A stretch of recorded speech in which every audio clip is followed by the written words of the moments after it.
Welcome to Franchise Addicts, a podcast that covers every film in a given franchise. My name is Luke. I'm Chris. And I'm Peter, and I need to tell you guys about a story.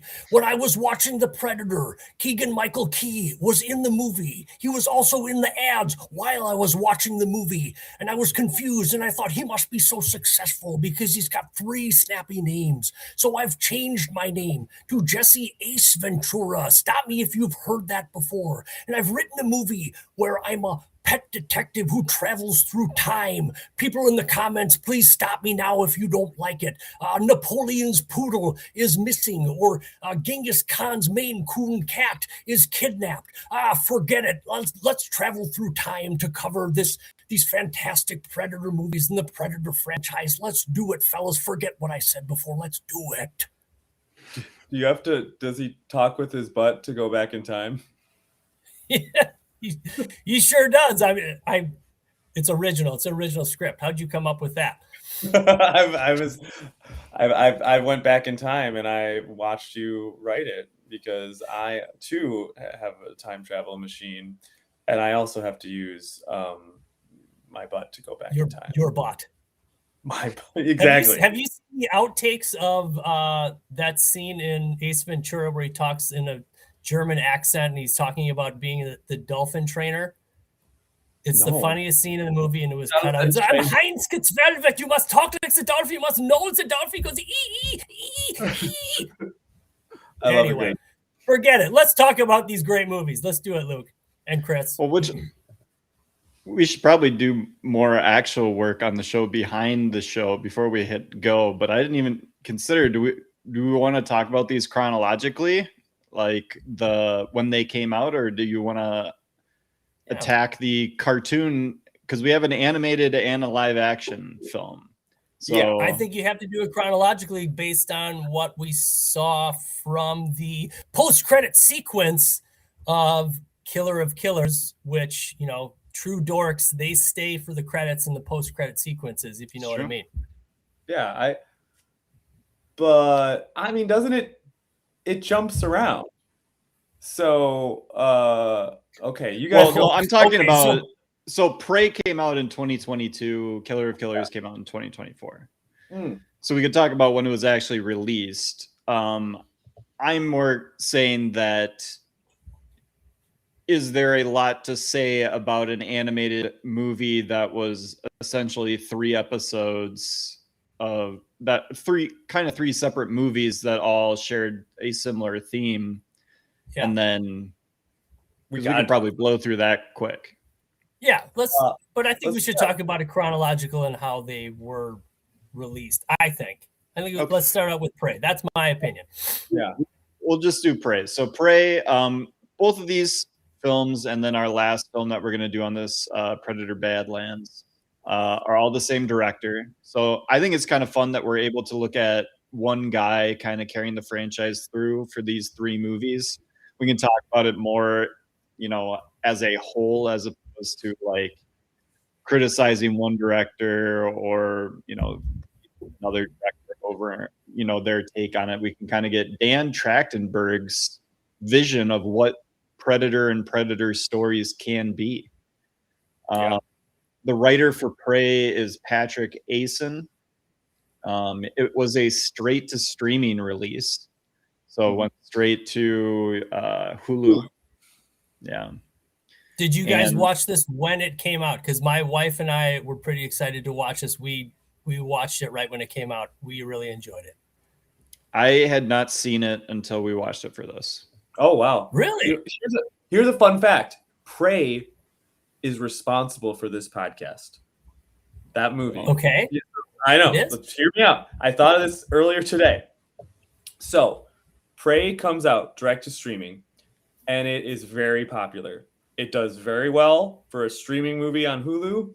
And so another project that they had ready to go that was going to also be straight to Hulu, they bumped to a theatrical release. Any idea what that movie is? Oh, Alien Romulus. Alien Romulus. Oh, okay. So because of Prey's success, Alien Romulus was released in theaters. It was not supposed to be released in theaters. And of course, for those that have listened since day one, the whole kind of impetus for the show That's right. This guy. I've been texting you guys for a long time. It's like that movie. It's like the movie Rockstar, where you were a fan and now you're a part of it. Wow. Mark, with the guy from AC/DC. Oh yeah, that guy too. A real life example. That's Rockstar. The two dancing skeletons in David S. Pumpkin's skit. Who are they? They are part of it. But so what's the Prey is part of the origin story of the podcast, because of course then that was coming into theaters. So Luke and I were like, okay, the Alien franchise, we'll do it, and we planned it out. So of course we could coincide it with the release of Romulus, which we did. Thank you, Prey, for helping that all happen. Thank you, Dan. And I would say that my thoughts on Alien Romulus have been given a number of times. I would say that Prey is a more successful movie in a lot of ways, in that it isn't limited by the fact that it's trying to remake and repurpose stuff from the past movies. It kind of is willing to just do its own thing in a lot of ways. Obviously, there's a lot of the tropes of when hunting a predator and being hunted by a predator that come into it. But I thought that Prey did. I was kind of not like blown away, but I was fairly impressed with how much I enjoyed this. It's solid. I think it might. Okay, you could make a case that it's the best Predator movie. Like, I don't know that I would sign off on that. Standalone movie. Yeah, it kind of, there's no gun action, but like, I don't know, it's pretty good. I don't know, but it's kind of like everything that Predator or Predators wants to be, but is like the Hollywoodized version of, where it's like, let's get these guys down to their base elements in the jungle and like really, really battle it out with the best of the best. And it's like,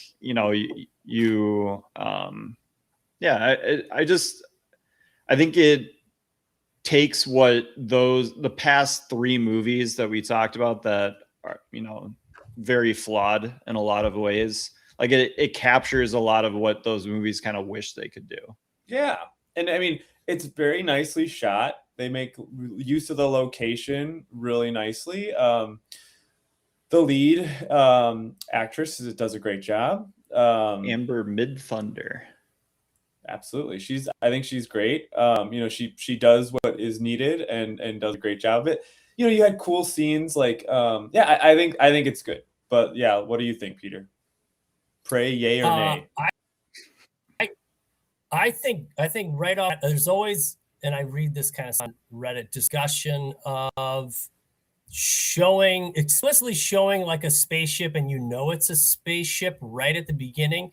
I kind of feel like this one, I wish they didn't show it, because I like how our main character sees the spaceship in the clouds, blurred by the clouds, and she references the Thunderbird, and that's a real Native American like mythical creature, mythical animal that they spoke about. And so her seeing that, but not quite seeing it clearly, I thought that was a fantastic intro to the whole mystery of what our characters are experiencing. And this movie takes its time with the main character of going through her life and what her life is like, and then experiencing this mystery with us.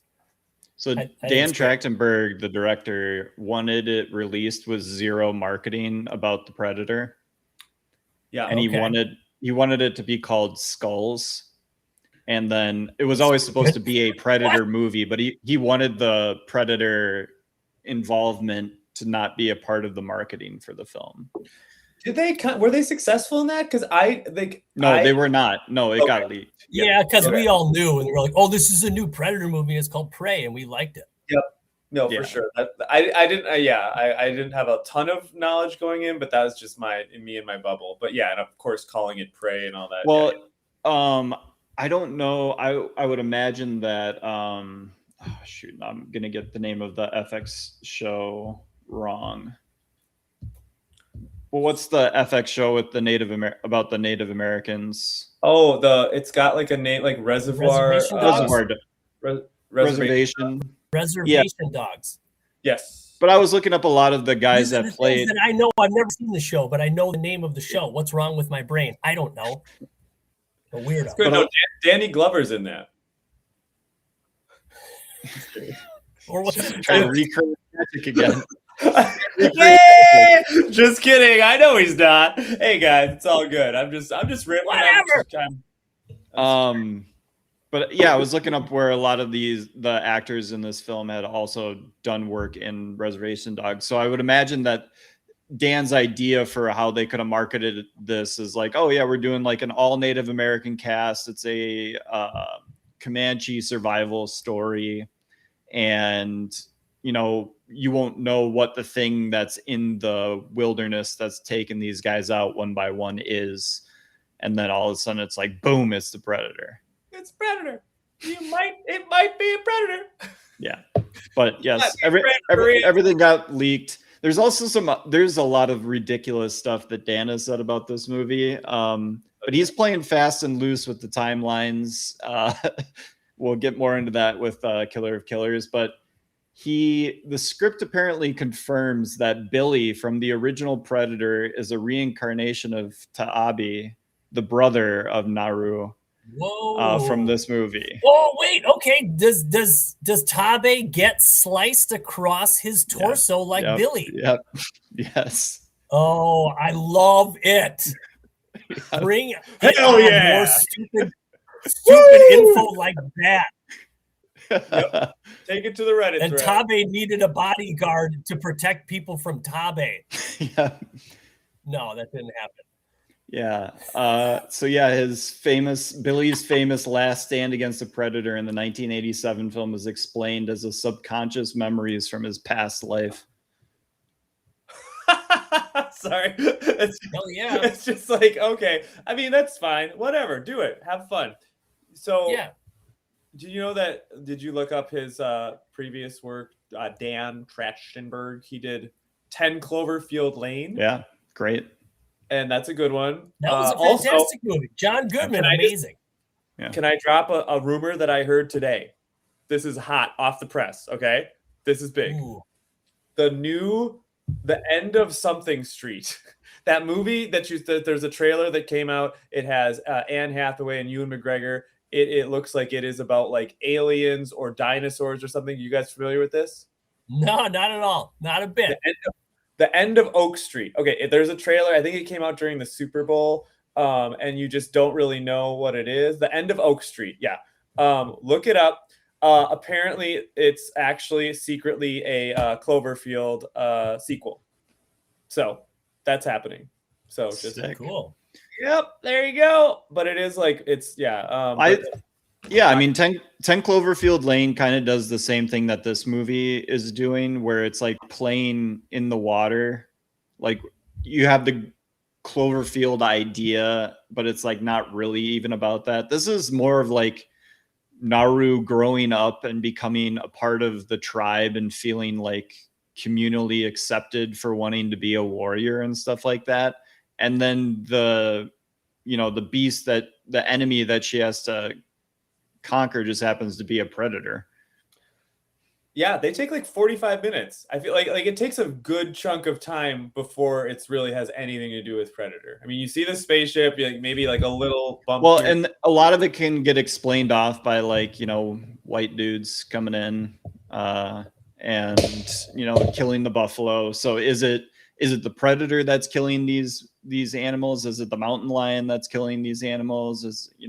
I thought that was an interesting twist there, to have like the skinned buffaloes and and then it's like, oh no, maybe it's the French fur traders were coming in and doing that. The predator. Wait. Oh no. Raphael Adolini, 1715. That's him. That's the famous pistol, right? The predator. Yeah. It is. And it's in all of these movies. that pistol. Yeah, it shows up again in Killer of Killers, which is a little goofy. It is very goofy. They love the pistol. But the mud scene, like if we're just want to like that, I thought that was really good. Mud scene is great. Shout out incredible dog performance. Playing Coco. Yeah, the dog is good. The neon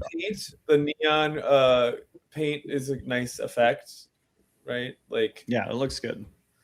Yeah, it's a shot well. What did you guys think of the Predator himself? The actual Predator. I kind of didn't like him. Super. Oh, I don't know. I thought it was a cool design. I thought a lot of the because we're farther in the past, his weapons aren't as upgraded. Like the weapons I liked. I'm talking about obviously just his, I don't know, the face kind of. Well, he has a bone mask. The bone mask is cool, but I don't know. He just the original look of that original like practical effect mask is so good. Chris kind of disagrees. He didn't quite like what he said originally. I don't know what he's talking about. But I like the old school one just a little bit better. But I think it's fine. I think it is practical. I mean, there is a guy in a suit. Yeah, that's true.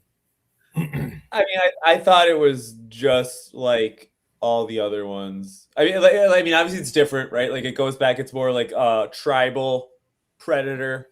Situation. My 7-year-old will tell you it's called a feral predator. Some bullshit he saw on YouTube. I don't know how my 7-year-old got a hold of Yautja lore on YouTube, but he does, and he tells me these things. So he's like more well versed in this stuff than I am, which I think is pretty funny. Hey.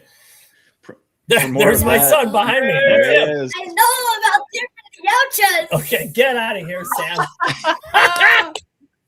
Love that. That was a perfect. He knows about the Yautjas. Predator Badlands is where the real Yautja talk. We get into that. Lots of Yautja Codex. Yep. Predator Badlands is almost like a kids movie. That's what I heard. I haven't seen it yet, we'll get into that one. This movie, I really like comedy, right? Like it's like I'm a robot and I'm the predator. Like today, we'll get like I heard that we'll thing talk about it, but it's wild. I did not enjoy it. Empire Strikes Back C-3PO kind of stuff going on with Chewbacca and C-3PO on the backpack. It is a lot like if you made a Star Wars movie out of like the way like the Mandalorian is for Star Wars, if you made that version of a thing for the Predator universe.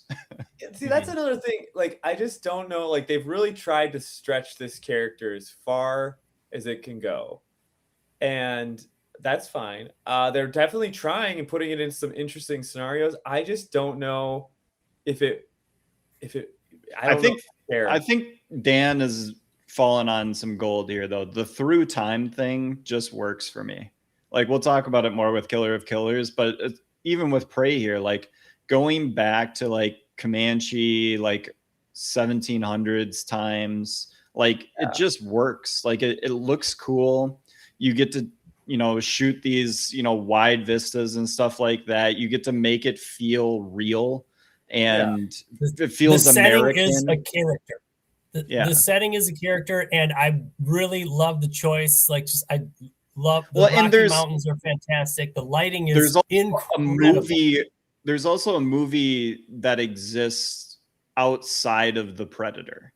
Like, there's an idea, there's things that happen within the movie that are non-Predator reliant, and like that makes the inclusion then of the Predator amp it up a little bit more, or decrease. I mean, whatever you think of the Predator, but like it could exist without the idea of the Predator, and I think that's the way to go if you're going to play in this world still. This is how we have a character that we care about. You establish their way of living and how their culture, how they navigate the world, and I have to emphasize, for some reason, specifically the lighting of the morning shots, right when she wakes up. For some reason, the lighting is perfect, and I can smell like what the what it's like, and I can feel the temperature. It's cool in the morning and it's going to get warm throughout the day, and it's the establishing shots are so perfect, and the music does not try to do anything that the other movies did at all. It does its own thing, and I was completely in. Loved it. So this was shot in Stony Nakota Land near Calgary. So in Canada. Yeah. Okay.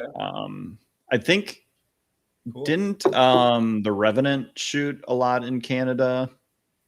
I also think in Argentina, because there wasn't enough snow on that winter. But yeah, like that location, that part of the world, just to be like, it is the antithesis of the jungle. Yeah. Yet it still has trees. Like it's just the it's opposite. Cold and rocky. Yeah. The green is on the ground. It's not in the foliage above you so much, especially at the time of year that they're shooting. I think the bear interaction with the dog and her saving herself in like the beavers dam and stuff like that. Like, you don't need the predator to have that scene be great, and it's just a really good action scene. Yeah. You know what would have made that scene just a little bit better? 1990s bear movie star Bart the Bear. Yes. If you've ever seen The Bear or The Edge or any movie that required a brown bear, I think The Great Outdoors.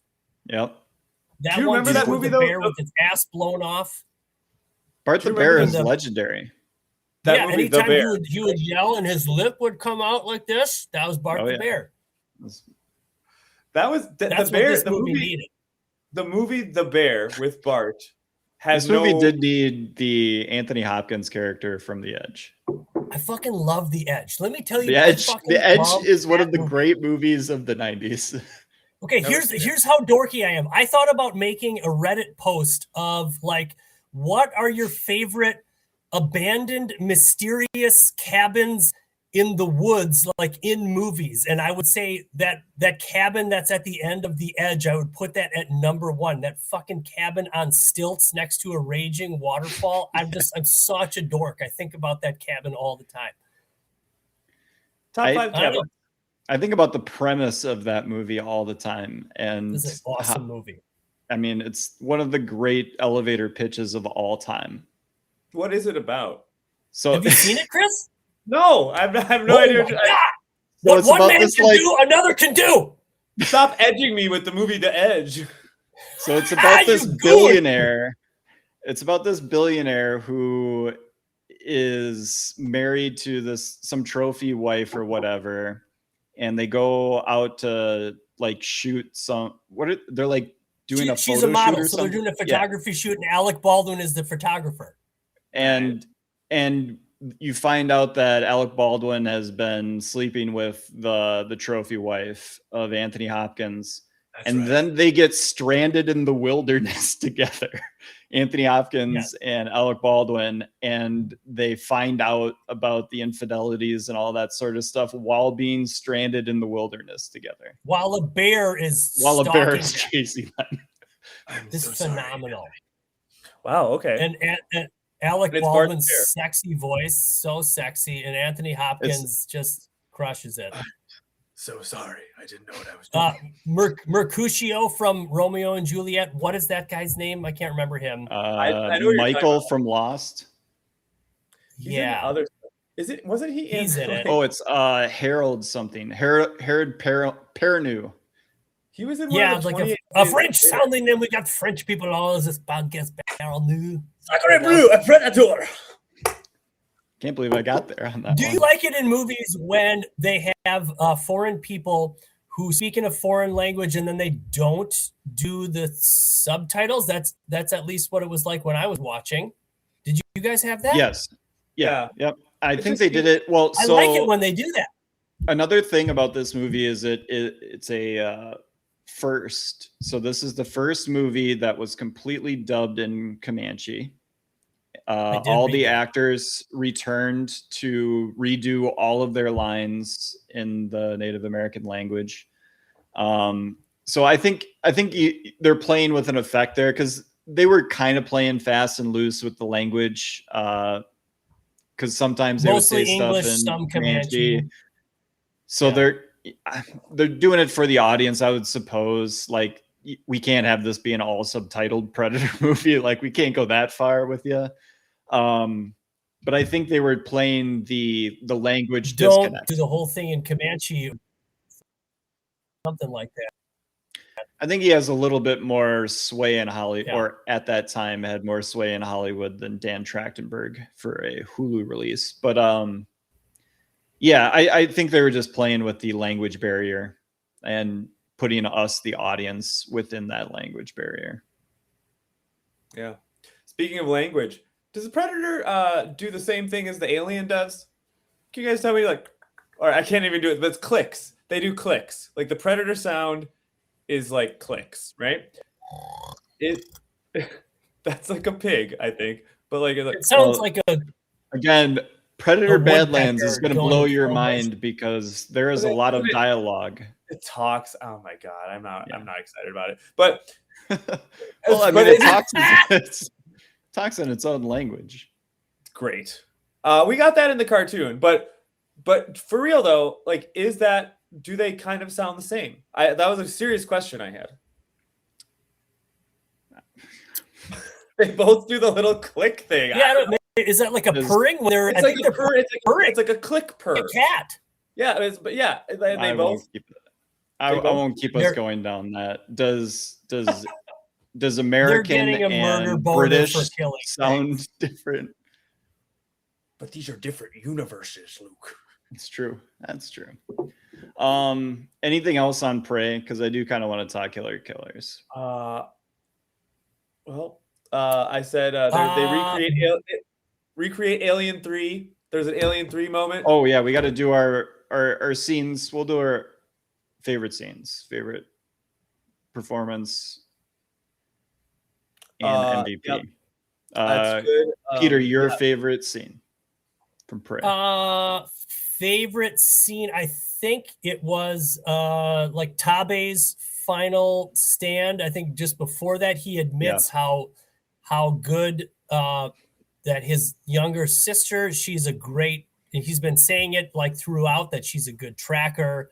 Turns out she's a good warrior. He's kind of been talking shit to her the whole time, just like, putting up a front. But he finally, just admits that she is great, and he shows his great bravery there. It seemed like some good practical wire stunts of him flying past on a horse, injuring the Predator. And when he finally gets killed, I thought that was a good moment. That's my favorite scene. Chris? Well, ready? Okay, here's my Jesse Ventura. Okay, this is great. I had to.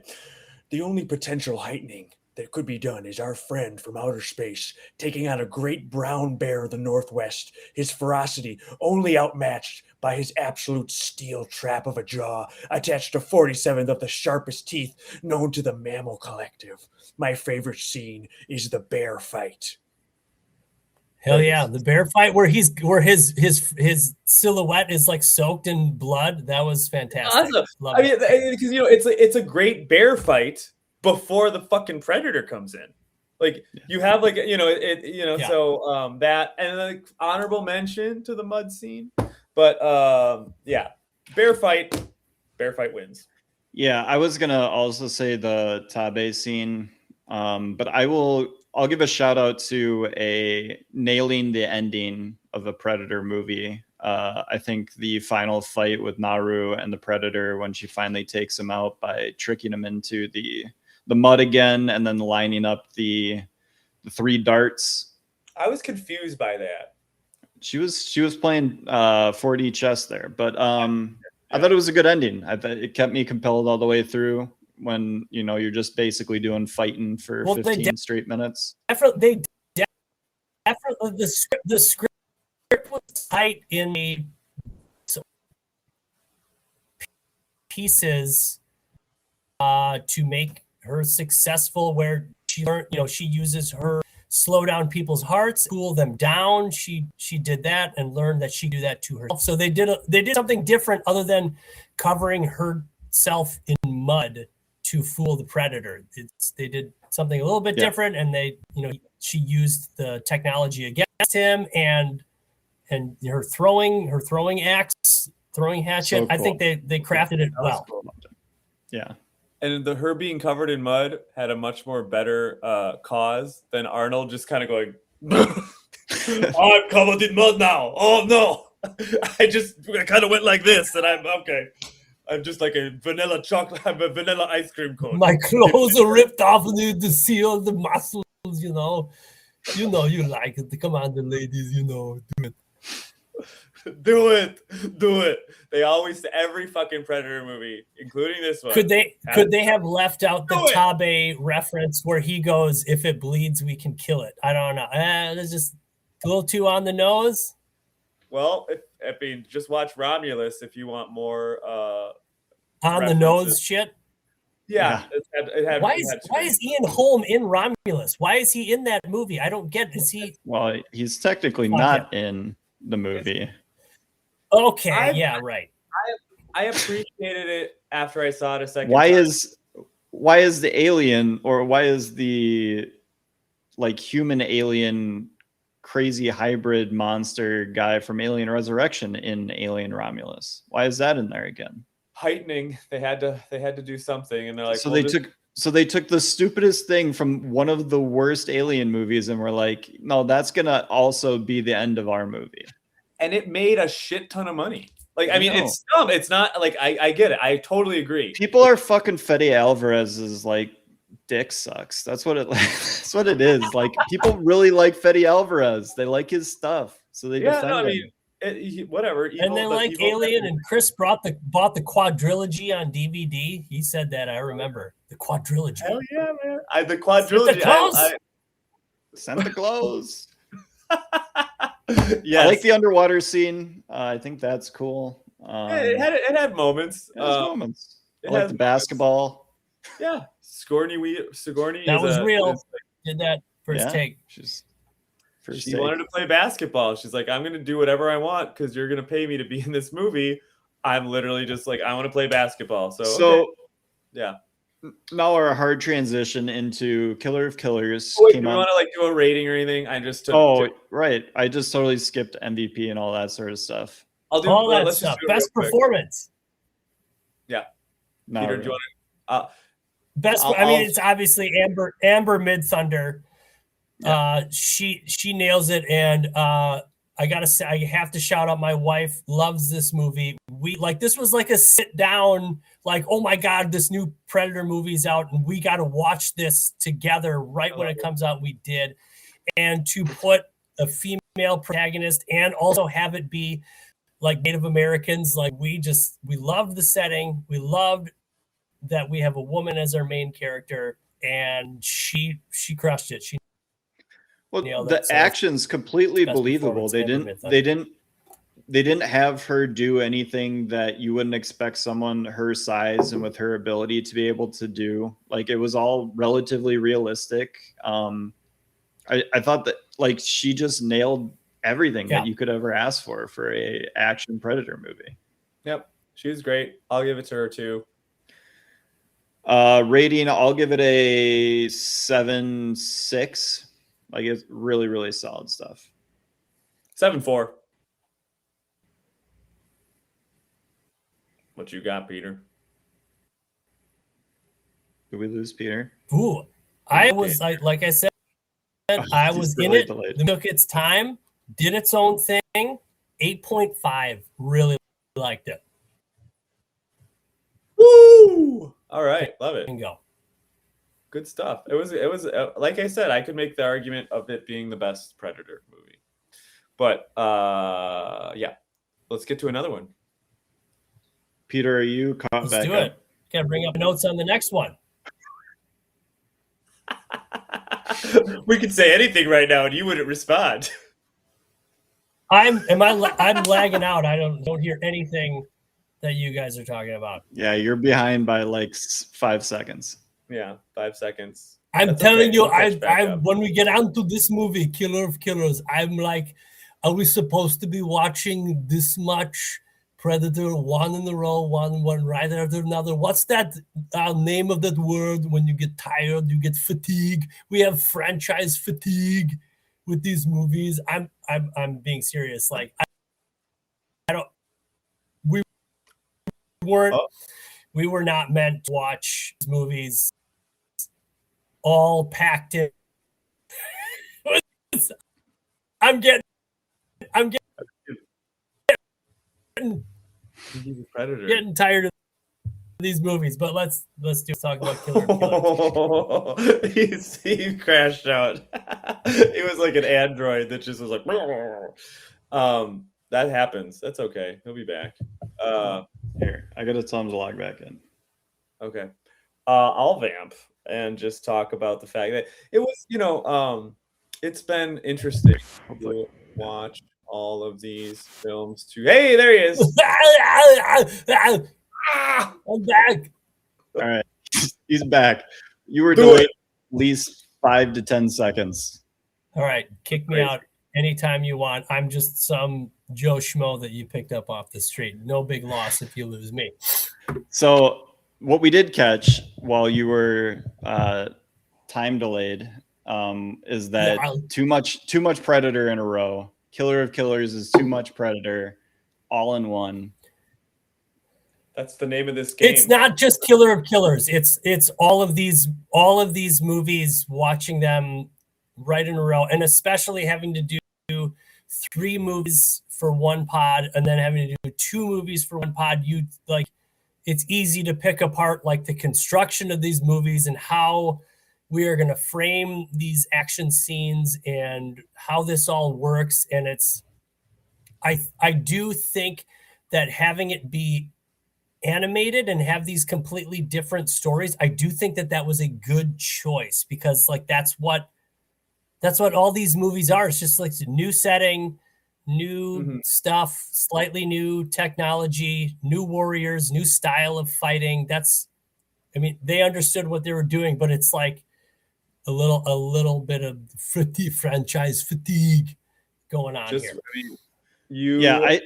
I think Killer of Killers is really successful at what it's doing. I would say that it's like 3/4 of a good movie. Like if you're taking all the parts together, it gets to about 3/4. I think the end is kind of cheesy and silly. But I think particularly the samurai story is just some exceptional movie making. I respect it. I'm like, I get it. Like, if you liked the Kill Bill anime sequences, this is for you. And they reference, right, the samurai involvement of the Predator in Predators. Right? So the actor who played the samurai in the Predators, Hanzo, is one of the voices of the guys. We should talk about one of the voices. Oh, damn. One of the voices. Do you know that our guy, speak of Alien, Michael Biehn? Yes. He's the voice of, he's in this. He does the voice of. Is he the voice of the dad? No, he's the captain. The samurai one? No, he's the captain in the in the World War II. Yeah. Michael. You know what? I thought that was Michael Rooker for a second. He plays who's the Yondu from Guardians of the Galaxy. Yeah. I thought it was Michael Rooker. Yeah, so Michael, usually good with voices. Michael Biehn joins Bill Paxton and Lance Hendrickson as the 3 actors that were killed by xenomorphs, Terminators, and the Predator. Oh shit! A triple trifecta. Yep. Respect. Yeah, they. I mean, Bill Paxton, he's pretty successful. The other guys, this is their shtick. This is where they eat. But hey, respect. I've been killed by 0 of those things, and I probably never will. Knock on wood. So yeah, I think that it does a very good job at what it's trying to do. It wasn't necessarily like my cup of tea, but like it was great. Like if you want to watch, they're like, hey, what about predators in Asia a long time ago? This is what that would look like, and here it is in World War II, which I love when they're like 1941. It's like So good. hello everybody, there's a predator on the loose. Don't worry, he won't get you. Go. So that particular one reminded me a lot of the Spider-Verse movies. Oh, sure. And I was like, oh, we're just watching a Spider-Verse. And I like those movies a lot. So I enjoyed that to that extent. I don't really think that the first one, kind of the Norse with the Grendel, all that sort of stuff. I didn't particularly love that. I thought it was a little ridiculous, but I did like the Grendel influence. That was cool. It was cool. Like a lot of the literary allusions that they were making were really cool and work really well. I just was like, I should just anytime there's water involved and people being underwater for a certain amount of time, especially in temperature of set. Oh yeah, that was just like crazy. Like you're straining the credulity of all of this so much. Yeah. Well, okay. You know what though? But so there's the Grendel influence with fighting in the Viking Hall, and now I don't know why I didn't put it together, but it's completely influenced by Beowulf, because the second part of Beowulf, after he defeats Grendel, he has to go underwater and swim underwater for like an absurd amount of time, like a superhero amount of time. And so that's I don't know. I just put it together now. So that's where that influence comes from, is superhero breath holding abilities. Makes sense now. Just figured it out now. Freezing cold water. And then the samurai one is, there's almost no dialogue, but it does what Prey does, where there's an entire story being told that has nothing to do with the predator. The predator just happens to show up during the story of these two brothers, and like told so efficiently and so well. And then all of the styling the predator to the era and fight styles of that era, like just worked really, really well in that one. Yeah, I think that one had the most interesting story to tell, and also for some reason had the least ridiculous action. And I think that's what I was going for in this animated movie, which you can go ridiculous animated, but you can't go too ridiculous, like climbing out on the wing of a fighter plane while you're doing what the fuck was all of that? Like, what is stupid as hell? Can I make a statement? I did not like Taurus. I thought he sucked. Yeah, it's just I like that one the least. Yeah, I don't like that one. That one's not his character was, I mean, it's fine. Like it makes sense, honestly, for the style. Like you're making a and it's not anime, but like, his cartoon, like I get it, but like, but I love how brutal his father was. That one scene where he's just like, hey son, I'm not gonna help you fix cars anymore. You're on your own. Also, here you go. You're drafted and you're in the military. See ya. Like, whoa, Dad. Like that was intense. Hey, you just like learn your shit. Never gave up. Bitch. His superpower is spunkiness and pluckiness. That's how he gets by. I don't know. Think, Taurus. Think. He says that at one point. I was like, oh god. But it's cute. It's cute. And then the end, it's like, all right. I was doing some work on my laptop. That's fine to say. And I was the end part. I was more like, oh, I'm kind of curious, like just like you'd watch a cartoon and you're just like, oh, I wonder what's gonna happen. It's cool, whatever. So should this movie have been consumed as a 4-part miniseries? Like I said, like I'm just like I'm tired of just seeing these predators fight a new foe in a new setting every time. Like I feel like I needed to take a little time in between these things, could this have been a little bit better consumed differently? What do you guys think about that? It could have. Episodes, 4 episodes. Yeah, I think 4 episodes would have worked well. Yeah, I mean, it's streaming already, so I don't see why not. I mean, I don't. Yeah, I don't see why it has to even really be considered a movie. Yeah, because like it is right. kind 3 of, episodes but with like the final episode. Yeah, it is more of a it is a animated short series.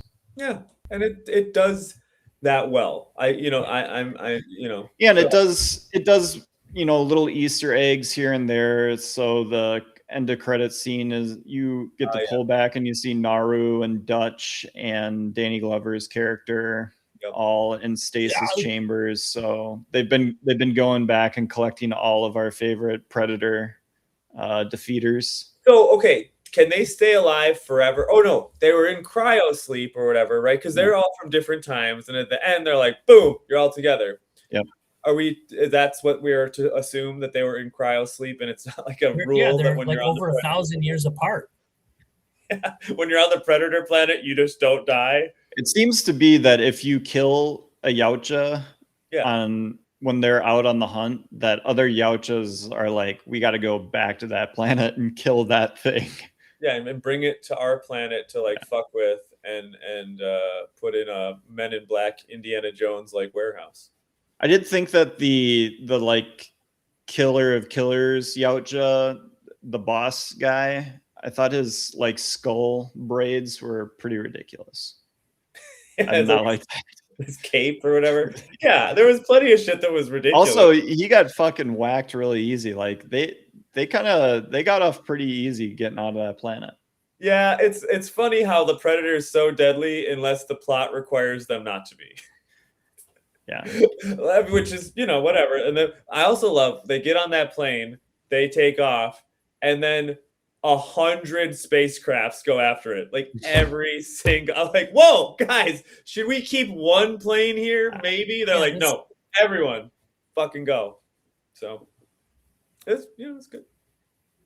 I think these movies. Well, by the time we get to Killer of Killers, this is just a writer's room of like, what's the craziest shit that we can throw against the wall. I'd like to see what they threw out. I mean, because it's so ridiculous. This movie. I don't know. It's fun. It succeeds at what it's trying to do. And I do, every time I talk shit about these movies, like I sit back and I'm like, I'm still having lots of fun. Like the visuals are fantastic, but it's just, I don't know, a little too much sometimes. What are other fun time periods where you guys would like to see a Predator is my question to you. So we've seen a lot of crazy things, but like, what about a Predator in the 80s in America? What about a Predator in the swinging 60s? What was that like, right? Like I don't think you're thinking big enough. Like there's a lot of time periods, Chris. For sure. No, I know. I'm going about very the Egyptians, right? I mean, well, we got a little taste of that, you could tie in the Egyptians with some of their hieroglyphics and like you put some Predator carvings. That's all over AVP, brother. Watch AVP. That's all over AVP. Literally the whole movie. I won't. But that wasn't the Egyptians. That was like the Mayans. Yeah. So the Predator. Is it starting to make sense? It's so bad. Yeah, but I guess like, just food for thought. How about if you're listening out there in the world, in the universe, tell us where you'd like to see the Predator show up. You are such a corporate shill, just pouring yourself out to the commenters. Throw it in the chat. Where do you want it? You want to see it in medieval times? Ooh, maybe the Predator on a horse. What do you guys want to see? There were no forks in medieval times, so there are no forks at Islands of the Lambs. We are meant to do duels, Steven. Yeah, you could do. They've opened it up, just kind of doing any time period, any kind of warrior like Roman. You got. Well, what about all of a sudden Russell Crowe punching his way across the world as a gladiator fighting a predator. You know, throwing Get a telephones at predator people in the hotels. ring. Joaquin Phoenix, you know, doing a little of this action. I love it. There's a lot. I mean, we could just keep going. There's a lot of opportunities for the Predator, and I would just do it in animated, might as well, so that I don't feel like I have to watch them. Don't make them actual movies. Yeah, I agree. I'm like I've had enough. We can just. I agree with you, Peter. They should. Anytime Dan Trachtenberg wants to make a 30 to 45-minute animated Predator thing, go ahead and do it. Straight to Hulu. I'll watch it. Do it animated. Oh wait, hold on. No, there's nothing. I was just seeing if there's another Predator movie in the works, and I don't know that there is. Well, wasn't this Killer of Killers movie like a secret? Wasn't this a secret thing that they didn't tell anyone about? Which everyone was just, including myself, was like, "Oh, that's fucking sweet," and just went goo gaga over this stupid ass franchise. I'm sorry. I suggested this, you guys. God damn it. Hey, listen. We're having fun. Franchises are gonna stop having fun when you watch Badlands. Yeah, and let me tell you, I mean, you've listened to what we've covered in the past. They're mostly not good, or like lots of movies. You know, not mostly, but I mean, like, this fucking happens. Like, it's very, very rare for a franchise to like be all good. Like, it's pretty much impossible. So, you know, I mean, this is part of the journey. It's part of the journey. This is part of the job. We signed up for it, and we're just soldiering on. All right. It's great. What was, instead of favorite scene, what was your, out of the 4 entries in Killer of Killers, what was your favorite of the 4? I'm gonna go with the last one because I watched that the most closely. I actively didn't like the World War II one. I was like, oh, I'm annoyed with this tourist guy. Did not like it. And the other two were good. But I just like, I wasn't, I was just kind of like, okay, like, I don't know. I just, it didn't grab me as much, but that's a me thing. I'm sure that, you know, they're excellent for many. In the final scene, the final fight, there's a predator whose job is to like plow the dead creature off of the battlefield. That would be my job. That would be my job. So it's my turn to go. I'm going to put on my plow and push. And I did it. You did it. Hold on, I'm still in here. Yeah, no, it was like, you know, it was fun. I did like that. Like, it was reminiscent of Star Wars, right? When they have to fight the huge fucking thing, you know, Attack of the Clones kind of a thing. I was thinking,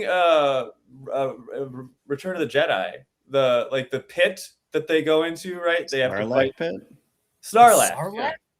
The Sarlacc. Yeah. I think it's more akin to Attack of the Clones when there's a whole arena and they're going to kill Obi-Wan and Anakin and Padme, who gets part of her shirt ripped off to expose the midriff. That's George Lucas being creepy, for sure. This is my Christian Bale and American Psycho face. Sorry, that's a visual. If you're listening to this audio only, you just missed out. It was just like Christian Bale was here. Also, that's the kids call that like a Sigma face. Have you heard the term Sigma, Peter?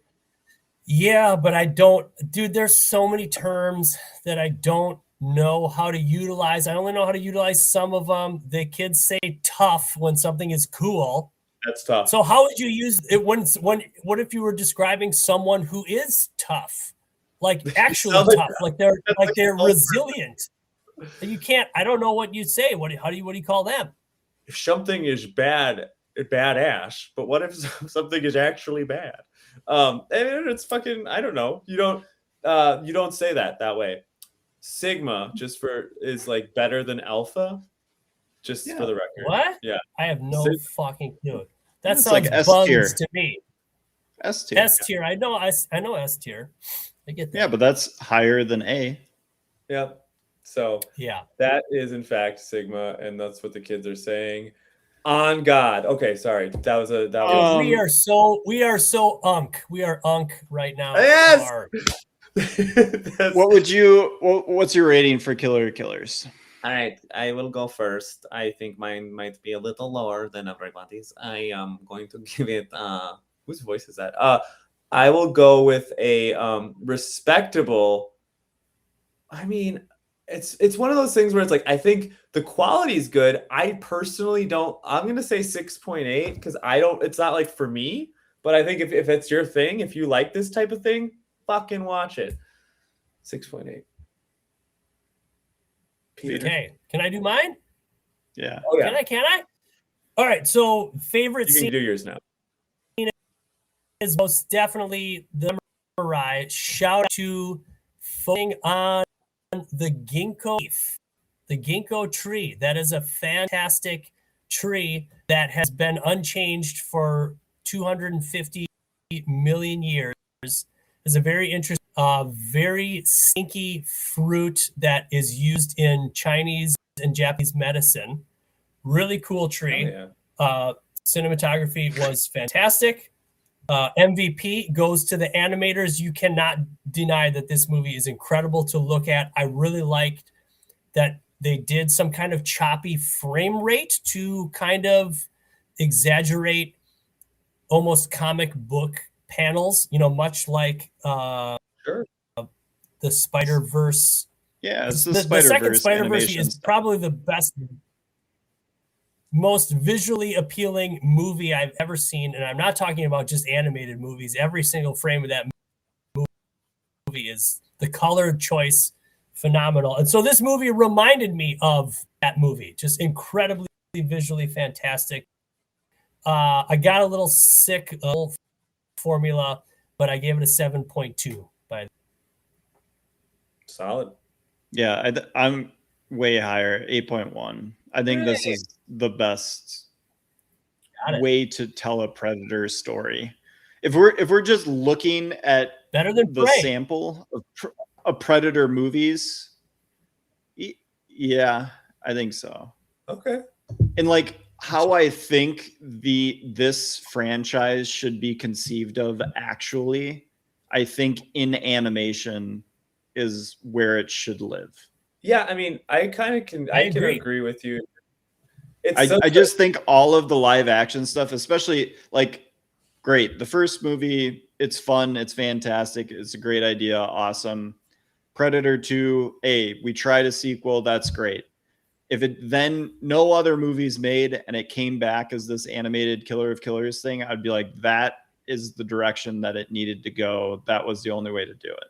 Everything else, other than that, like take it or leave it. Like Prey is fun as a single standalone, its own type of thing. That's awesome. But like lose all the other movies in this garbage nonsense wasteland of a franchise and just give me the animated version and the first one. Just tell us how you really feel. I agree. Here's something interesting. Just that I just thought of this. So it's like when you see the Predator animated, it's almost like, that seems a little more natural. Kind of like our friends the Ninja Turtles. When you saw Ninja Turtle, you're like, oh, but then you saw it in the movie, and you're like, that's kind of silly looking, but like, I get it. We had to make a live action Turtles movie. Kind of like the Predator. When you see like this big honking, like, what the fuck is this thing? Like it kind of seems like it was a cartoon first, but in fact, it was not. Mind blown. I agree with Luke in the fact that like the first movie is its own thing, phenomenal, one of the best action movies of all time, but it's like it exactly what Killer of Killers is doing. It's just let's get a new, it's what the other movies do, but I feel like animation was the right choice to tell these ridiculous stories, and they do look so good. And since each little episode's 20 minutes, it's not to be taken too seriously. And that's what when be covering all these movies, it's just that's what you should do, is just make a snappy, poppy action thing that is ridiculous and hopefully not too ridiculous. I wish they would have, now that I've seen Killer of Killers, I wish they would have done Alien Earth as an animated series and just tried to just like you have no limitations to the type of story you can tell or the crazy aliens. If you're going to do that thing where you're bringing in other aliens and stuff like that, Yeah, just totally. like for a lot of these prestige monster movies that we want to like recreate the magic of, like we can't do it. But we can potentially tell cooler and better stories with animated works, kind of like what Spider-Verse is showing, and really tell new stories. Because I think the live action stuff is just so limited. You can tell like one type of story. That's it. And it's cool when you do it with like Prey and you make it like very specific and you make it, you know, the first movie dubbed in Comanche and you have all, you know, Native American people in it and stuff like that. And it's its own thing and the Predator happens to be in it. Like that's fine. That's great. That's one way to do the live action thing. But all the other live actions, and I've already seen Badlands, so I'm kind of giving away my thoughts on it, but like, get the fuck out of here. Like you just don't need it. Get the fuck we don't out need of it here, anymore. We have incredible animators and you can just tell like way more imaginative stories and get more people like actually making it. But Hollywood doesn't need to throw any money into live action Predator movies anymore. It's just, I feel like the return, right? Like, I don't know, like they've had some success with big cartoons, but well, like the X-Men 97, like that was really successful. Yeah, there's a place for it for sure. Quick question. So Prey happened at Hulu. Prey is Disney, like just because of the ownership, right? I found this obviously with Alien Earth, like they still try to have some pretty gory parts, but I can't help but feel, and maybe this is just in my head, but like feel this like kind of overarching like Disney blanket. Oh, dude, like, when you watch Badlands, that's all Badlands you're gonna feel, brother. Definitely. It is the most Disney-fied movie I've ever seen. It's PG-13, isn't it?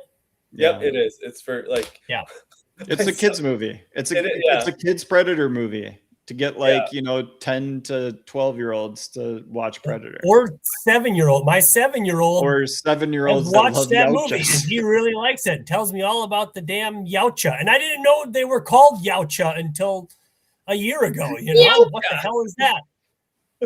Well, I think it is they go into a lot of the lore in that. Oh, I cannot wait. But yeah, good for kids. But yeah, just like good for kids.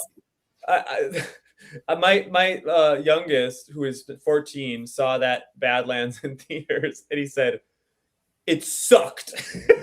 but your 14-year-old is a harsh critic, man.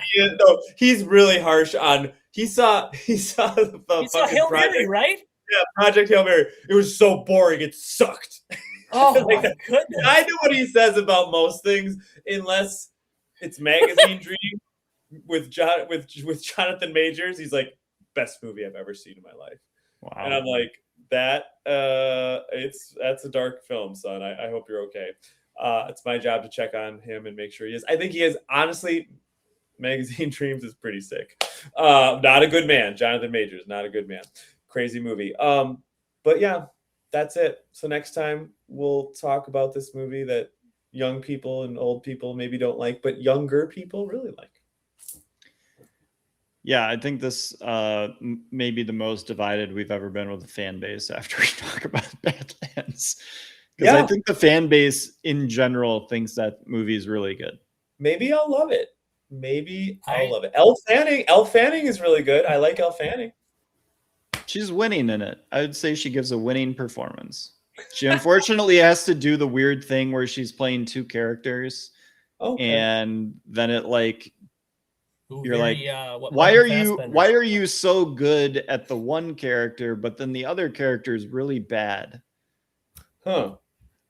Interesting. Well, yeah, that'll make more sense after you watch it.